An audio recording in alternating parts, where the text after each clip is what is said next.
Today is Thursday, July 16th, 2026, and this is the Contested Logistics Analytic Watch. I'm Claw 6. Over 30 years in the logistics trenches teaches you that a weapon system is only as lethal as the network that feeds it.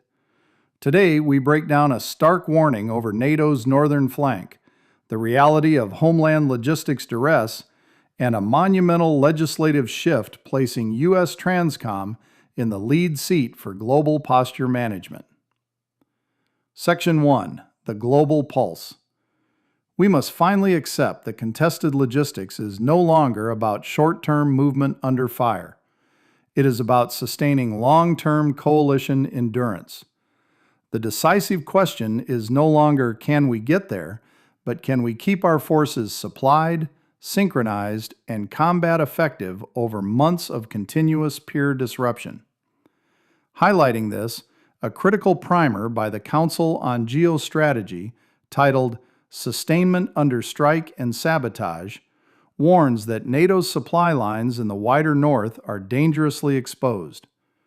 The analysis identifies four massive structural challenges: geographic choke points, razor-thin lift margins, limited militarily useful infrastructure, and a severe deficit in dedicated air and cyber defenses for supply lines. The post-Cold War assumption of a permissive rear area is officially dead. If our supply lines lack organic air and counter-UAS coverage, our combat power collapses within days. Section 2.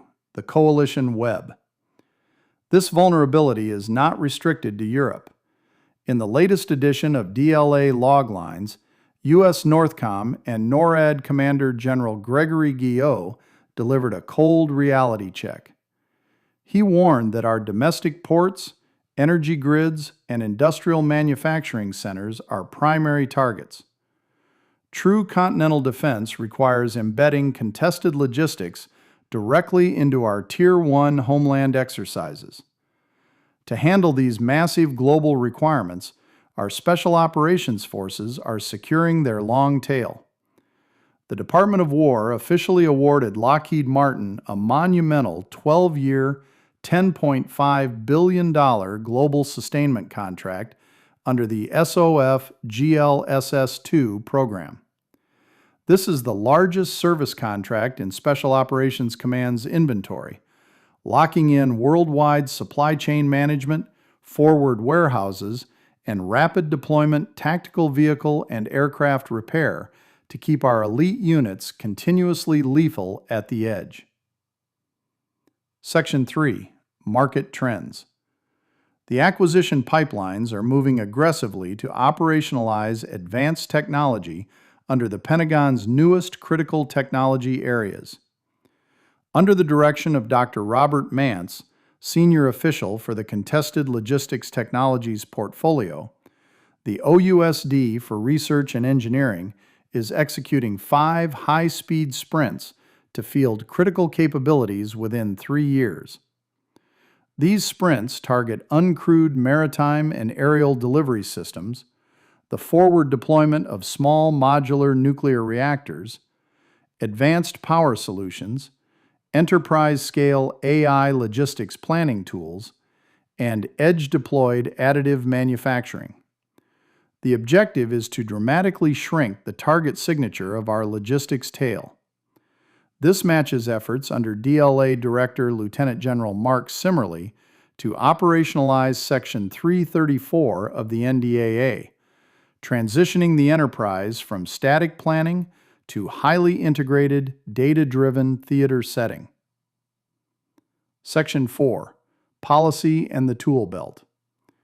This drive for execution has officially been codified into federal law. Under Section 332 of the FY26 NDAA, now written into Title 10, Section 229 Bravo, U.S.TRANSCOM has been designated as a co-equal senior official responsible for the integration of global contested logistics posture management. This law forces a co-chaired framework alongside the Deputy Secretary of Defense and the Vice Chairman of the Joint Chiefs to dynamically prioritize and resource OCONUS pre-positioned stocks and infrastructure. As TRANSCOM Commander General Randall Reed put it, his command is now actively fighting to move instead of moving to fight. This posture integration matches DLA's Campaigning to Win framework, which is physically stress testing our joint fuel and materiel networks under active electronic attack and simulated cyber outages in training. Core reality check. In the legacy world, we treated logistics as an administrative support function. In the 2026 world, logistics is a strategic weapon of deterrence. If your sustainment plan relies on unjammed communications, unthreatened domestic seaports, or a single nation's lift capacity, you have a plan for a conflict we aren't going to win. The winner will be the commander who can protect the log tail, synchronize with allied networks, and maintain theater endurance under active denial. At the edge, access isn't guaranteed. It must be taken. Get out of the shadows, spread the word, like and subscribe. This is Clause 6, signing off.